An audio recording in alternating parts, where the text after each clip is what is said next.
नमस्कार। आज के हमारे पॉडकास्ट के जो गेस्ट हैं वो योग प्रशिक्षक हैं आयुष विभाग शाहजहाँपुर के।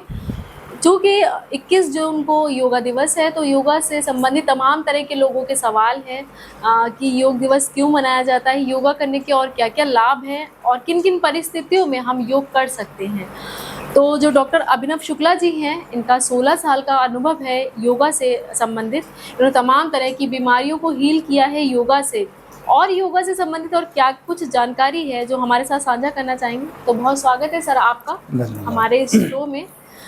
तो सर, सबसे पहले तो आप अपने बारे में बताइए कि आप कहाँ के रहने वाले हैं और शाहजहाँपुर में आपकी ज्वाइनिंग कब हुई और योग आपके जीवन में कैसे प्रभाव डालता है। जी धन्यवाद। हमारा जो है गृह जनपद वो पीलीभीत है। पीलीभीत में पूरनपुर तहसील में जी एक गांव है सबलपुर, वहाँ के रहने वाले हैं। और 2018 जून में हमारी ज्वाइनिंग आयुष विभाग शाहजहाँपुर में योग प्रशिक्षक के पद पे हुई है। जी। योग क्या है?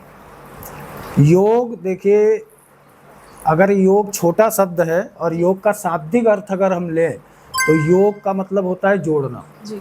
और इसमें भी जोड़ने का ही तात्पर्य है। अच्छा। अब आध्यात्मिक भाषा में अगर हम ले जाएं इसको परिप्रेक्ष्य में तो आत्मा और परमात्मा का मिलन लोग कहते हैं योग है। लेकिन यहाँ पर योग का सामंजस्य जो है वो दिया गया है शरीर और मन, जो हमारे साथ प्रकृति में देखिए 5 एलिमेंट्स से सारा सब कुछ प्रकृति में दिया हुआ है। हमारा पंच तत्व से शरीर बना हुआ है जी। और उन पंच तत्व में सब कुछ है जी। उसके साथ हमारे मन का, बुद्धि का और शरीर का तारतम्य हो, वही योग का उद्देश्य है। योग की विभिन्न धाराएं हैं, जैसे भक्ति योग, ज्ञान योग, कर्म योग, लय योग। और आजकल जो परिप्रेक्ष्य में चल रहा है स्वास्थ्य के लिए वो हठ योग है, जिसमें कि आसन प्राणायाम वगैरह आते हैं। अभिनव जी, योग और मेडिटेशन में क्या अंतर है? योग मेडिटेशन में अंतर नहीं है, योग का ही एक पार्ट है मेडिटेशन। जैसे योग के जनक कहे गए पतंजलि, महर्षि पतंजलि हैं, तो पतंजलि ने अष्टांग योग का कॉन्सेप्ट दिया, जिसमें कि यम, नियम, आसन, प्राणायाम, प्रत्याहार, धारणा, ध्यान, समाधि, ये एक स्टेप वाइज सिस्टम है। तो हम यम से शुरू होते हैं और लास्ट क्या है, समाधि। ठीक है। और उसी में समाधि से पहले ध्यान की अवस्था है। तो ध्यान सीधे हम इस सिस्टम से भी ध्यान तक पहुंच सकते हैं। और ध्यान एक हमारे, आप व्यवहारिक जीवन में देखें तो हर व्यक्ति ध्यान से जुड़ा हुआ है। जैसे अगर हम पढ़ाई करते हैं तो ध्यान से करते हैं, हम साइकिल चलाते हैं तो ध्यान से चलाते हैं। ध्यान हमारे जीवन का एक अभिन्न अंग है। बस उसको हमें कोरिलेशन करना है कि मन, बुद्धि और शरीर तीनों का सामंजस्य जब मिलेगा, तीनों एक साथ होंगे तो वो ध्यान की स्थिति तक पहुंचेगा। अध्यात्म जगत में ध्यान को मंत्रों के साथ जोड़ के एक स्थिति को दर्शाते हैं, वैसे ध्यान हमारे साथ साथ हमारी हर एक्टिविटी के साथ जुड़ा हुआ है। आपने हर चीज में बोला कि ध्यान बहुत जरूरी है, लेकिन सबसे बड़ी समस्या ये है कि लोगों का ध्यान जो है उसको एकाग्र करने में ही बड़ी समस्या आती है। जी, वो हमारे चित्त की स्थिति पर, जैसे योग में एक मन, बुद्धि और ये आत्मा, ये सभी लोग जानते हैं, 5 ज्ञान इंद्रियां, 5 कर्म इंद्रियां। लेकिन चित्त एक ऐसा वो है जिसमें महर्षि पतंजलि करते हैं योगा चित्त वृत्ति निरोध। चित्त की वृत्तियों का निरोध ही योग है। मन का एक मतलब प्रतिबिंब मान लीजिए चित्त। अब चित्त को समझने के लिए आप ये समझिए, जैसे आप एक गिलास में पानी रखिए, पानी अगर स्थिर है तो आपको आपका प्रतिबिंब दिखेगा, और पानी में जरा सा आप डिस्टर्ब करेंगे तो वही प्रतिबिंब कितनी बार, वो चित्त की वृत्तियां हैं जो हमारे मन को विचलित करती हैं। अब इसके साथ योग का वो कॉन्सेप्ट आएगा कि जो जीवन जीने की कला है, हमारा सुबह से लेकर शाम तक का रूटीन है, उसको हम जीवन प्रबंधन में अगर लाएंगे तो हम चित्त की निर्मलता, स्थिरता तक पहुंचेंगे। और जितना हमारा चित्त और मन स्थिर निर्मल होगा उतना ही हम ध्यान से समाधि की ओर। और समाधि क्या है, समाधान।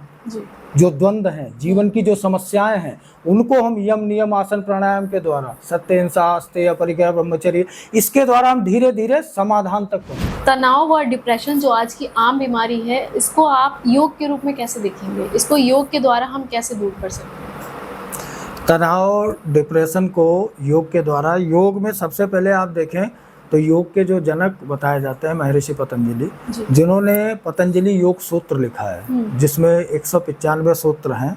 उन सूत्रों में उन्होंने सारा समाधान दिया है इसका। जी। तो पहले जैसे पहला सूत्र है अथ योगा अनुशासनम, आप डिसिप्लिन में रहिए। आप जो जीवन प्रबंधन का कॉन्सेप्ट है उसको लेके अगर चलेंगे तो तनाव बिल्कुल नहीं होगा। आज विद्यार्थी जीवन से लें या यूथ को लें या जो भी वर्किंग में हैं, किसी भी एज के लोग हों, अव्यवस्थित जीवन शैली जो है वो तनाव का कारण है। अगर आप अपने जीवन में डायरी लेखन शुरू करते हैं, आपकी सुबह से लेकर शाम तक की दिनचर्या, आपके कॉन्सेप्ट क्लियर होने चाहिए। वो अगर समय प्रबंधन आपके साथ है तो आपको बिल्कुल तनाव नहीं होगा।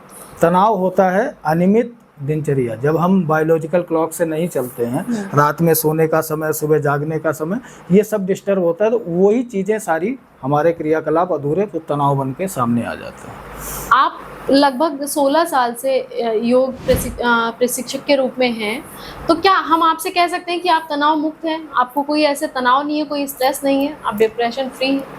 अब देखिए 16 साल से योग के प्रोफेशन में हैं, लेकिन तनाव के दो रूप हैं। जी। जैसे हर सिक्के के दो पहलू होते हैं, अंधेरा है, उजाला है, दोनों का एक दूसरे से अस्तित्व है। तो तनाव भी पॉजिटिव है या निगेटिव है, मोटिवेशन के लिए है या आपको डीमोटिवेशन के लिए है। तो इसमें यह है कि हम किसी गोल को पाना चाहते हैं, तो उस गोल को पाने के लिए हमारे पास क्या होना चाहिए, अचीवमेंट के लिए पॉजिटिव एक रेस के लिए, वो भी तनाव हुआ लेकिन वो पॉजिटिव हुआ, वो आपको नीचे नहीं ले जाएगा।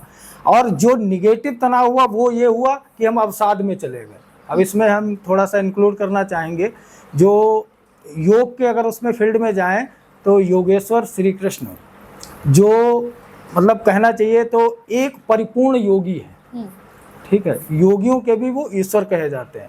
तो एक छोटा सा हम संदर्भ लेंगे कि श्रीमद् भगवत गीता जो है वो जीवन प्रबंधन की सबसे अच्छी पुस्तक है, और आज भारतवर्ष में उसकी लगभग 70 से अधिक टीकाएं हुई हैं। जो भी महापुरुष हुए उन्होंने गीता को अपनाया है, संवैधानिक रूप में भी गीता का एक अपना सम्मान है।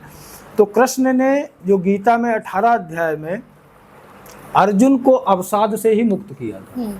वो जो भीष्म पर्व में उन्होंने युद्ध के क्षेत्र में, उस सिचुएशन में अर्जुन रथ के पीछे बैठ गए कि हमारे ये सब सगे संबंधी हैं, मतलब ताऊ हैं, पितामह हैं, चाचा हैं, इनको मार के हमें कोई संपत्ति नहीं चाहिए। अवसाद, डिप्रेशन में चले गए, जो आज की स्थिति है कि चैलेंज को कोई स्वीकार नहीं कर रहा।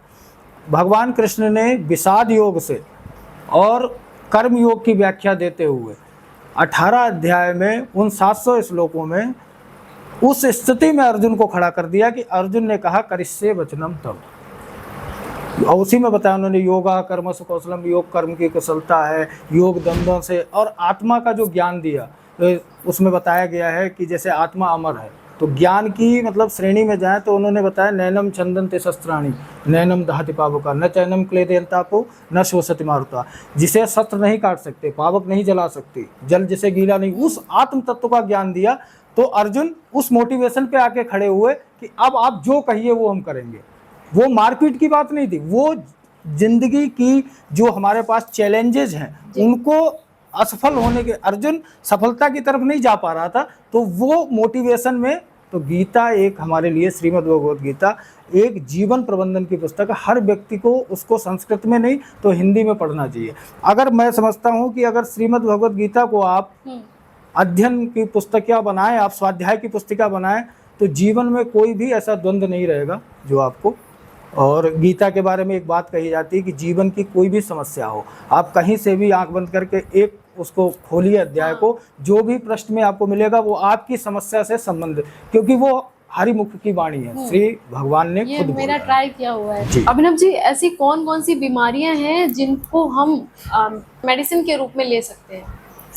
योग देखिए एक ऐसी सनातन धर्म की विद्या है जिसको बीमारियों से हम नहीं जोड़ सकते। योग का जो हठ योग का पार्ट है उसमें हम प्राकृतिक चिकित्सा जो है, पंचकर्म है, उसके द्वारा हम बीमारियों का इलाज करते हैं। योग की कुछ अल्टरनेटिव थेरेपियां हैं, जैसे एक्यूप्रेशर है, प्राण चिकित्सा है, यज्ञोपैथी है, इनके द्वारा हम अलग अलग प्रकार से, एक BNYS का कोर्स हुआ है जो नेचुरोपैथी प्राकृतिक चिकित्सा पे है, तो उसमें शरीर का शोधन होता है, नेति धोती बस्ती त्राटक कपालभाति, वो एक अलग है। और ओवरऑल जो हम आज योग की बात करने बैठे हैं वो एक्सीलेंट की तरफ ले जाता है। योग, जैसे आपने मेडिटेशन की बात की, तो योग जीवन को उत्कर्ष की तरफ ले जाने का नाम है। अब हम इसमें थोड़ा सा योग के व्यवहारिक पक्ष को लाएंगे।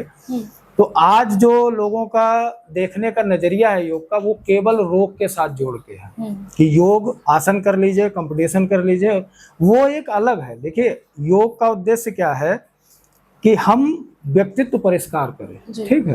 तो भारत के महान योगी जो हुए हैं समकालीन या प्राचीन तो बहुत प्राचीन हुए, तो उनका कोई प्रूफ नहीं मिलता, लोग उसमें सवाल जवाब करने लगते हैं।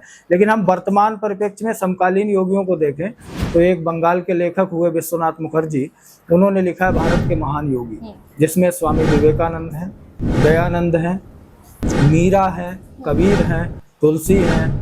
तो हम अब आप इन व्यक्तित्व को लेके आप समझ सकते हैं योग क्या है।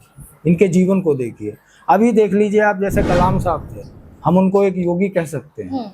वो एक सफल व्यक्ति थे, लेकिन उन्होंने कोई आसन कभी नहीं किया, कोई प्राणायाम नहीं किया, और कितने कम जीवन में ये लोग अपने जीवन को हम लोगों से ज्यादा, मतलब जो व्यक्ति जी रहा है केवल जीवन कि 100 वर्ष का पूरा कर लिया। लेकिन कुछ लोगों ने, रानी लक्ष्मीबाई, भगत सिंह को ले लीजिए, शहीदों की धरती है ये, तो यहाँ जैसे राम प्रसाद बिस्मिल थे, 38 साल 40 साल के जीवन में एक्सीलेंट करके चले गए। योग का मतलब उद्देश्य ये है जीवन के समय की उपयोगिता, शरीर मन वचन कर्म के साथ हम कितना उत्कर्ष की ओर बढ़ सकते हैं, ये योग का है। और जो आपने पूछा कि रोगों के लिए योग, तो रोग जो प्रारब्ध जनित हैं उनके लिए ना तो कोई योग उपचार है ना कोई औषधि। अगर असंयम रोग जनित है, औषधि तभी प्रभावी है, हर औषध है व्यर्थ अगर प्रारब्ध रोग पर हावी है। आपके कर्मों का, तभी मैंने भगवत गीता की बात की कि अगर आपका कर्म जनित रोग है वो आपको भोगना ही पड़ेगा, उसके लिए कोई योग और कोई दवा नहीं है। दवा नहीं। लोगों का इंटरेस्ट योग की तरफ क्यों नहीं आता, जबकि अगर दूसरी तरफ देखें तो जहाँ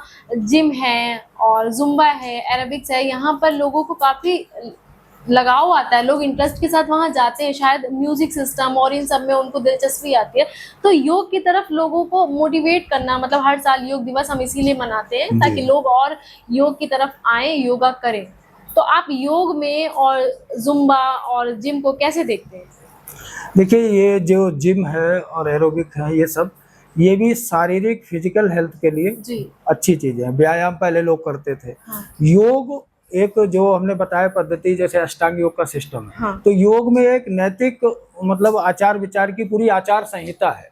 तो उसको जैसे यम नियम, अब सत्य अहिंसा अस्तेय परिग्रह ब्रह्मचर्य सोच संतोष तप स्वाध्याय ईश्वर प्राणिधान, इन सब में आदमी सनातन धर्म की जो, जैसे बच्चा होता है तो माँ बाप उसको सही शिक्षा ही देते हैं कि बच्चे झूठ मत बोलना। तो योग एक हमारे सनातन और बिल्कुल नेचुरल उससे चलती हुई प्रक्रिया है, जिसमें कि हमारे आदर्श पुरुषों का, हमारे धर्म ग्रंथों का, और जो खासकर कहिए प्रकृति का बहुत बड़ा योग के जितने भी आसन है, प्राणायाम है, जैसे वृक्षासन है, वक्रासन है और मार्जारी आसन है, तो ये सब पशु पक्षी पेड़ों के नाम से, प्रकृति के नाम से इनका प्रादुर्भाव हुआ है। तो ये हम प्रकृति से जुड़े तो योग से जुड़े। तो कहने का तात्पर्य ये है कि इसमें जो आध्यात्मिक चीज होगी या जो सनातन से जुड़ी चीज होगी या जो नेचर, उसमें आकर्षण नहीं होगा, और आकर्षण जो भी होगा वो एक लेवल पर जाकर होगा। तो योग के लिए योग दिवस बनाया गया, अंतर्राष्ट्रीय स्तर पर इसको मान्यता मिली।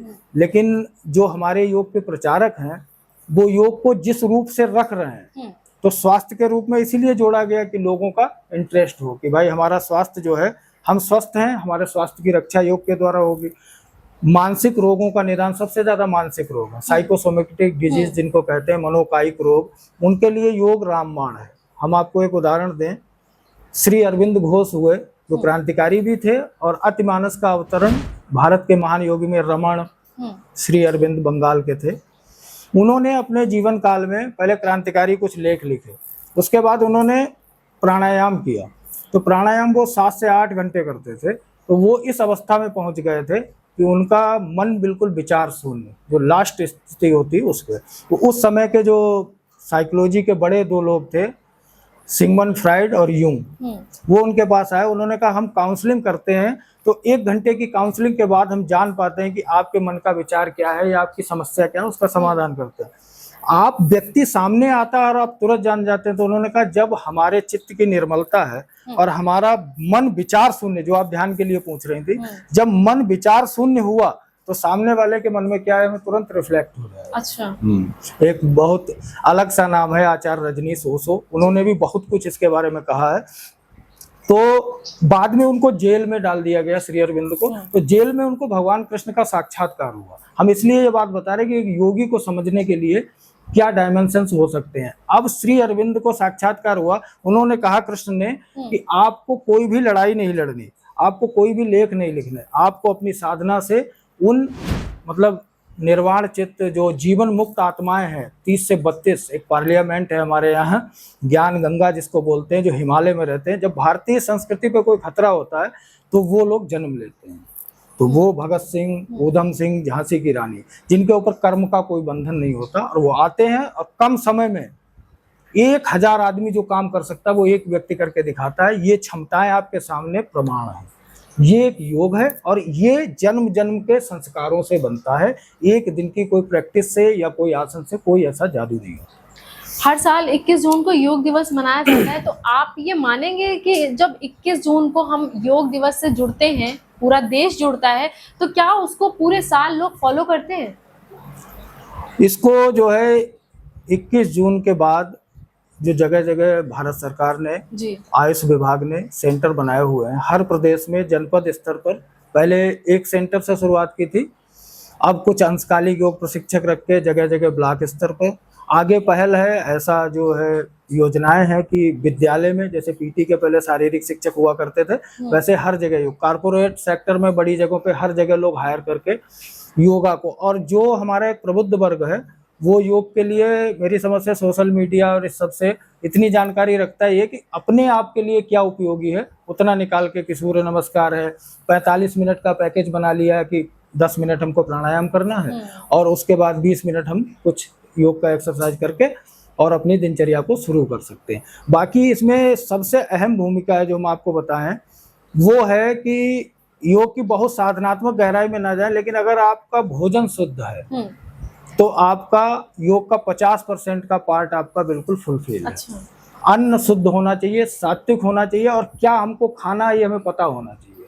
उसके बाद आप योग आसन जो भी करेंगे उसका आपको 100% लाभ मिलेगा। जी। क्या मासिक धर्म के दौरान महिलाएं योग कर सकती हैं? योग के कुछ कठिन अभ्यास आसन के हैं उन्हें नहीं कर सकते हैं, लेकिन सूक्ष्म व्यायाम के जो अभ्यास है उन्हें कर सकते हैं। और प्राणायाम जो है वो आप मतलब कोई रोगी व्यक्ति भी है जिसकी स्थिति चेयर पे भी बैठने की है तो हम अनुलोम विलोम, कुछ प्राणायाम, भ्रामरी प्राणायाम, ये प्राणायाम है। आजकल सारी चीजें देखिए ओपन है, और कहना चाहिए कि रिसर्चेज भी इन पे सब पे हुई हैं। जो शोध करते हैं लोग वो कौन कौन से प्राणायाम से किस किस ग्रंथि पे कहाँ कहाँ, क्योंकि योग का जो पार्ट अभी तक था सनातन धर्म में वो कुंडलिनी जागरण, चक्र, सूक्ष्म, स्थूल, कारण, परापसंती, तो ये लोगों के ऊपर से निकलते थे। अब योग का व्यवहारिक पक्ष जो मतलब वैज्ञानिक प्रतिपादन हुआ है, अब पतंजलि उस समय के वैज्ञानिक थे, चरक उस समय के वैज्ञानिक थे, उस मंत्रों को, उन बीज मंत्रों को आज लोग समझ नहीं पाएंगे। जैसे योग में 5 प्राण बताए हैं, प्राण, अपान, समान, उनके उप प्राण है कूर्म, कृकल, धनंजय, देवदत्त। हमारी जो 10 महाविद्याएं हैं, काली, तारा, षोडशी, छिंदमस्ता, मातंगी, धूमावती, ये 10 प्राण हैं, ये हमारे अंदर हैं। जो हमारे 52 शक्तिपीठ हैं, जो देवी के सती के अंग गिरे थे, वो हमारे अंदर 52 मतलब नाड़ी गुच्छक हैं। और जो ये हमारे नाभि से और ये हमारे मूलाधार से सहस्त्रार तक के 7 चक्र हैं, ये नाड़ी गुच्छक वही शक्तियों के प्रतीक है। यत् पिंडे तत् ब्रह्मांडे, जो इस ब्रह्मांड में सब कुछ है वो हमारे शरीर में सब कुछ है। मनुष्य की अपरिमित संभावनाएं हैं, उसके 50 उदाहरण हमारे सामने हैं। हमारे बीच का ही एक व्यक्ति 18 साल की उम्र में वो काम कर जाता है जो लोग 200 साल की उम्र में भी नहीं कर सकते। एक मासिक धर्म के दौरान गर्भवती महिलाएं और जो हार्मोनल चेंजेस आते हैं महिलाओं में, इस टाइम पर मूड स्विंग्स होते हैं, तो क्या ऐसे कुछ योग हैं जो उस समय अगर महिलाएं करें तो उनको थोड़ा सा बेनिफिट हो सकता है? सबसे ज्यादा देखिए इस स्थिति में आहार का संयम रखना चाहिए, और दूसरा ये जो प्राणायाम स्मूथली वाले हैं जिसमें अनुलोम विलोम हम कर सकते हैं, बाएं नासिका से सांस ली, दाएं से छोड़ी, कोई बिना कुंभक के साथ। और एक भ्रामरी प्राणायाम है जो हमारे मास्टर ग्लैंड, जिसको आज्ञा चक्र बोलते हैं मस्तक पे, उसका जो मास्टर ग्लैंड है पिट्यूटरी, उसको बिल्कुल मतलब बैलेंस करता है। और वो हमारे 5-6 जो ग्लैंड हैं उनको पॉजिटिव उसकी तरफ ले जाता है। तो 5 से 7 बार, और इसमें ये भी नियम नहीं है, कोई कुंभक नहीं है। श्वास लिया आपने, कहें तो हम एक बार आपको डेमो करके दिखा देते हैं। भ्रामरी प्राणायाम डिप्रेशन, तनाव, अनिद्रा सबके लिए बहुत अच्छा है। और इसको आप जैसे योगा का रहता है कि सुबह ही कर सकते हैं हम खाली पेट, इसको आप शाम को भी सोते समय एक बार 4 से 5 बार कर लें, क्योंकि इसमें कुंभक नहीं है। आप लंबी गहरी सांस लें, दोनों कानों को बंद करें, सांस के बाद आप वाइब्रेट करते हुए सांस को छोड़ेंगे।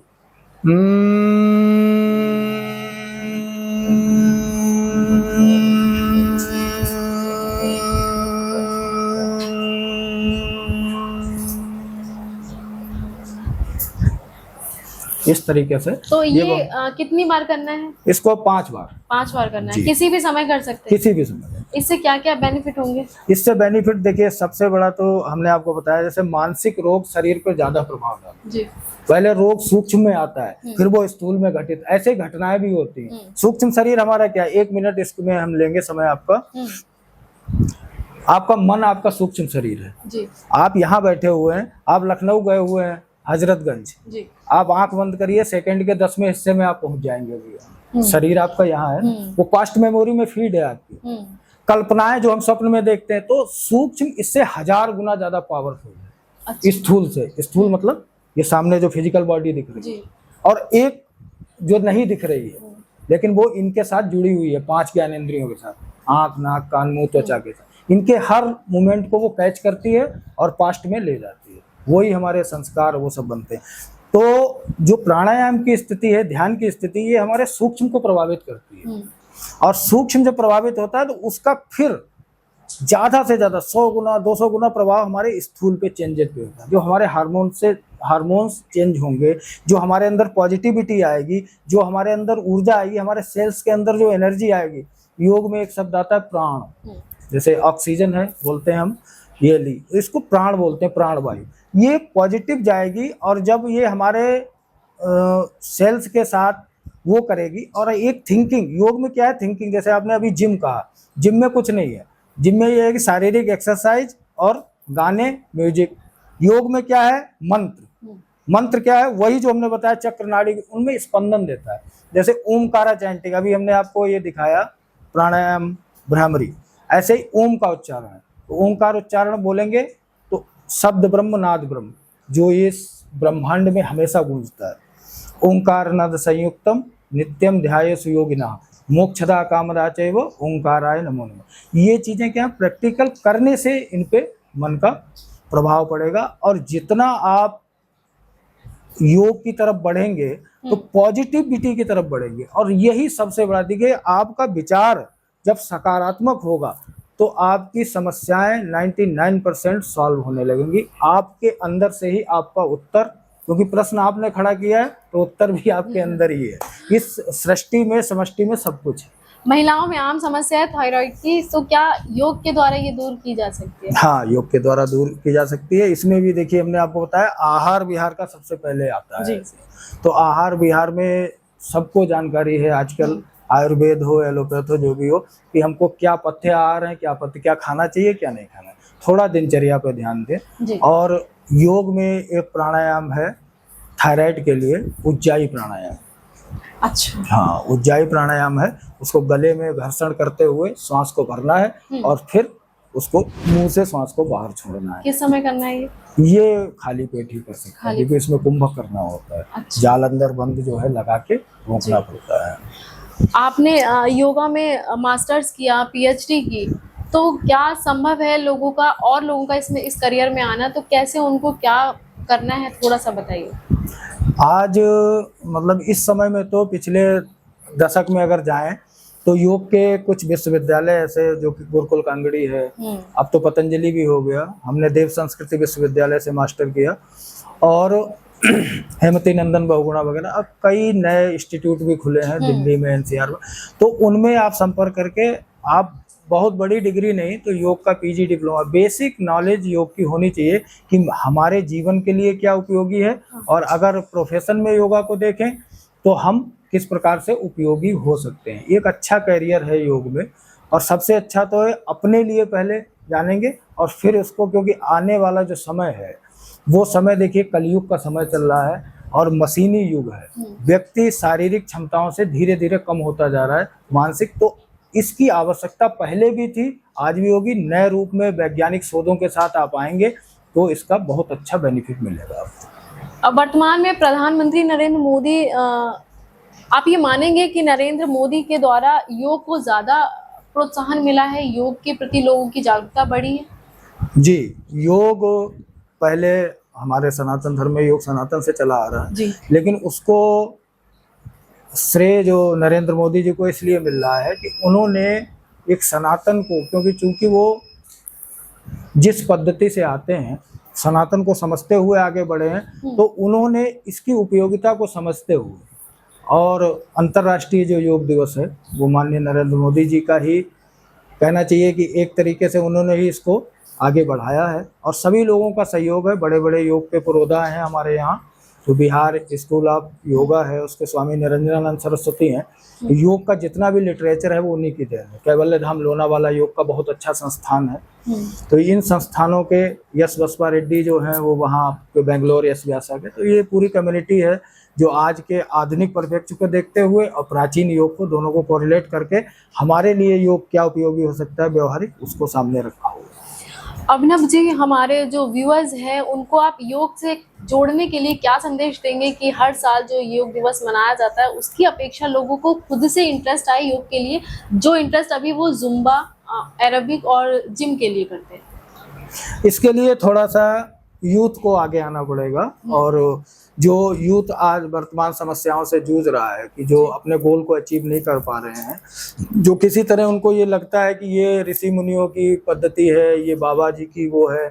योग का अभी तक कॉन्सेप्ट ऐसा था कि हमको कहीं गुरु के पास जाके शरण में, नहीं, ऐसा नहीं है। आर्ट ऑफ लिविंग जो एक कॉन्सेप्ट है, जीवन जीने की कला, तो उसको अगर हम देखें तो उसे हम किसी भी स्थिति में योगी हो सकता है। योग का मतलब है अपने अंतःकरण को पवित्र करना और अपनी शक्तियों का जागरण। और वो जागरण कैसे हो सकता है? वो आप अगर पैंट शर्ट पहने हैं तब भी हो सकता है, आप धोती कुर्ता पहने, परिवेश नहीं, उसमें आपकी मन स्थिति बदले तो परिस्थिति बदले। तो ये स्थिति है। यूथ को ये कॉन्सेप्ट समझना पड़ेगा कि ये कोई ऐसा भी नहीं है कि हिंदू धर्म का ही है, मुस्लिम, ये धर्म से बहुत ऊपर की चीज है। अगर सिख धर्म, एक ये भी आता है जैसे ओम का उच्चारण करते हैं तो वो कहते हैं कि नहीं भाई ये तो सनातनी है, लेकिन योग ऐसा नहीं है। योग एक वो विषय है जो अगर आप उसके साथ जुड़ेंगे तो आपके जीवन में सकारात्मकता आएगी और आपका जीवन उत्कर्ष की तरफ, एक्सीलेंस की तरफ जाएगा। और इसके लिए योग का बहुत बड़ा पार्ट देखिए स्वाध्याय में छिपा है। श्रीमद् भगवद गीता बताया, ऐसे ही महापुरुषों की जीवनियां हैं, सफल व्यक्तियों के हम लेख पढ़ेंगे तो हम कहाँ पे हैं हम अपना आकलन कर पाएंगे। स्वमूल्यांकन जब आप कर पाएंगे अपने आप का, तब आपका जीवन प्रबंधन का कॉन्सेप्ट होगा। और हम तो यूथ को ये संदेश देना चाहेंगे कि आप देखिए, भारतवर्ष इस समय विश्व की सबसे बड़ी शक्ति है और यूथ में सबसे बड़ी शक्ति है। 56 से 60 करोड़ युवा हमारे पास हैं जो किसी के पास नहीं है। तो उनके लिए सबसे बड़े रोल मॉडल स्वामी विवेकानंद, जो 40 वर्ष की आयु में उस समय भारत को प्रेजेंट किया, शून्य पे बोले, और जिस व्यक्ति को कुछ सेकंड मिले और जिसने घंटों तक लोगों को, भारत को पताका लहराई। और आज उनका जो भी मतलब साहित्य है हमारे लिए तो वो बहुत बड़े रोल मॉडल हैं, हर युवा के लिए होने चाहिए। और ये हम अपनी सोच बदलें कि कोई भी जाति, जो लोग हमें जातियों के रूप में बांट रहे हैं वो हमें कमजोर कर रहे हैं। ऐसे ही हम अपने परिवार को, हम अपने शरीर को, हम अपने विचारों को अलग अलग ना बांटे, एक साथ समुच्चय करें। विचार की शक्ति दुनिया में सबसे बड़ी शक्ति है। विचार क्रांति अभियान, अगर आपका विचार क्रांतिकारी है तो आपके शब्दों से, एक हम नाम लेना चाहेंगे, हमारे पिछले ही कार्यकाल में हुए हैं चाणक्य, चंद्रगुप्त के समय में चाणक्य, आचार्य चाणक्य, आचार्य विष्णुगुप्त उनका नाम था, उनके पिताजी का नाम चाणक्य था। तो आप ये देखिए विचार के, उस समय सिकंदर ने विश्व विजय किया था और जब भारत आया था उसका सेनापति था सेल्यूकस। चंद्रगुप्त मौर्य के बेटी की शादी उससे उन्होंने करवाई चाणक्य ने, और यहाँ से हार मान के सिकंदर वापस गया। वो एक किसकी थी? वो एक विचार की शक्ति थी, वो एक शिक्षक की शक्ति। जब घनानंद ने चाणक्य के लिए कहा था कि इसको चोटी पकड़कर बाहर फेंक दो, ये ब्राह्मण भिखारी है, तो उन्होंने कहा था कि घनानंद, शिक्षक सामान्य नहीं होता, प्रलय और निर्माण उसकी गोद में पलते हैं। ठीक है, ये विचार की शक्ति है। विचार की शक्ति अगर मजबूत है तो हमारे बीच का व्यक्ति कलाम बन सकता है, और विचार की शक्ति की मजबूत है तो हमारे बीच का व्यक्ति कहाँ से कहाँ तक, चांद तक पहुंच गए। एक आखिरी सवाल, क्या नेगेटिव थॉट्स को हम पॉजिटिव थॉट्स में बदल सकते हैं योग के द्वारा? योग के द्वारा देखिए, आपने अभी पीछे मेडिटेशन के बारे में पूछा था, तो ध्यान क्या है? आप शांत बैठेंगे, जब मन को शांत करने की कोशिश करेंगे तो आपके पास सारे विचार दौड़ के आएंगे। आपको कुछ नहीं करना, उन विचारों को रोकना नहीं है, और ना आपको किसी एक बिंदु पर ध्यान करना है। आपको स्थिरता पूर्वक बैठ जाना है और अपनी श्वास पर ध्यान करना है। आपका जो मन भाग रहा है ना, उसको जब शरीर के साथ, श्वास के साथ जोड़ेंगे तो धीरे धीरे वो विचार आते रहने दीजिए, आएंगे। उसके बाद एक स्थिति वो आएगी कि जैसे एक कॉन्सेप्ट है, अभी विवेकानंद जी का हमने बताया, गेंद को आप फेंकिए ना, उसी वेग से पीछे आती है वो। तो विचार जैसे ही थॉट हम देते हैं इस प्रकृति में, इस ब्रह्मांड में, यूनिवर्स में पॉजिटिव, वो उतनी रेस से वापस होके हमारे पास आते हैं। तो हम जब लोगों के लिए अच्छा सोचेंगे, और ध्यान हम किनका करें? वीतराग पुरुषों का ध्यान, जो हमारे रोल मॉडल हैं, जैसा हम बनना चाहते हैं या जिनको हम आदर्श मानते हैं, उनके जीवन के बारे में सोचें। दर्शन का मीन्स ही होता है, किसी मूर्ति का दर्शन किया तो उसके व्यक्तित्व का दर्शन करते हैं ना, उसके जीवन में क्या क्या हुआ, रामचंद्र जी ने क्या किया, ठीक है, गुरु नानक देव ने क्या किया, कबीर ने क्या किया। तो वो जो पॉजिटिव ऑरा आपका बनेगा, वो आपको धीरे धीरे, और ये प्रतिदिन अगर समय एक रखें आप, तो उसी समय में आपको वो विचार घेर लेंगे, और धीरे धीरे स्थिति ये आती कि वही ध्यान पकते पकते आपको समाधान तक ले जाता है, और आप एक अच्छे योगी, सफल व्यक्ति बन सकते हैं। Thank you so much Abhinav ji, बहुत बहुत धन्यवाद। आपने तमाम तरह की जानकारी योग से संबंधित हमारे साथ साझा की, और आप लोगों को भी पता चला है कि कौन सा योग करने से कौन से लाभ हो सकते हैं, या किन किन बीमारियों पे योग हमारे लिए लाभदायक है। धन्यवाद।